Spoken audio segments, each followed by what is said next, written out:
Look at that. It's time for a few minutes with Chad and Ryan. It's never going to get easy hearing you say that. No. Can you come up with a more creative name?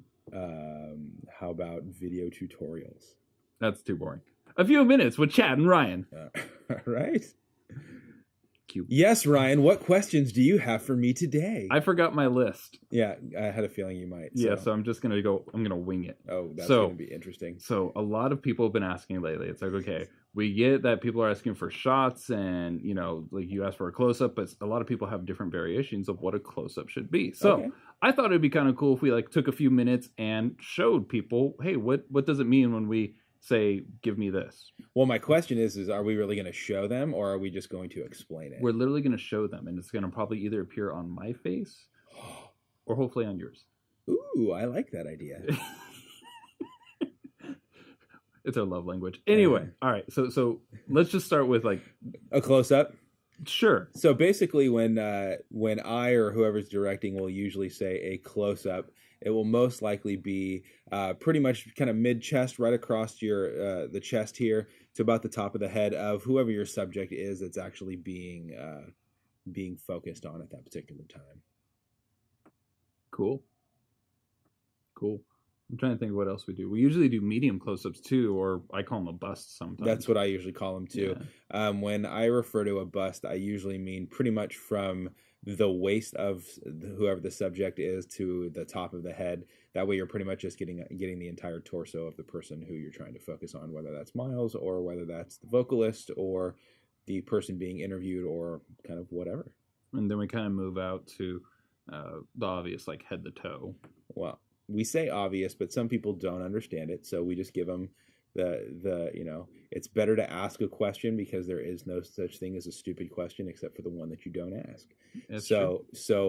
Pretty much a head to toe is the top of your frame on the person's or just above the person's head, making sure you're not chopping off their head and giving them a little bit of headroom, and then the bottom of your frame at around their feet, or maybe even giving them just a little bit of toe room, as I like to call it, to give them just a touch of head and toe room. So, during worship, we do get the opportunity to be a little bit more creative than what we would do for Miles, right? Yep. Because Miles, it's pretty much zoom in, set it, and then follow him, right? Yep. Tracking's an important Zoom thing. in, make sure you're in focus, and then try and keep him in your frame because a lot of times he's very active and can jump out fairly quickly and fairly easily. Kind of squirrely sometimes. Yeah, he can be. Yeah.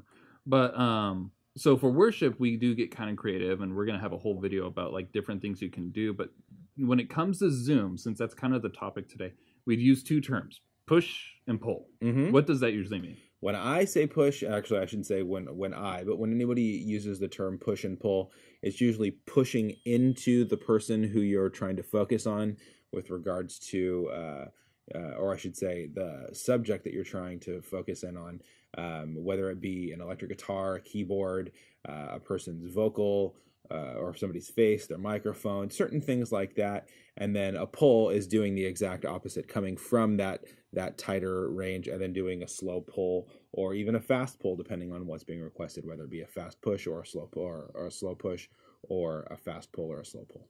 And a lot of people have a tendency to always do a pull, zoom in, find it, and then just do a pull. But don't be afraid to start wide and go in. Absolutely. That's one of those things for me. We were talking about it earlier.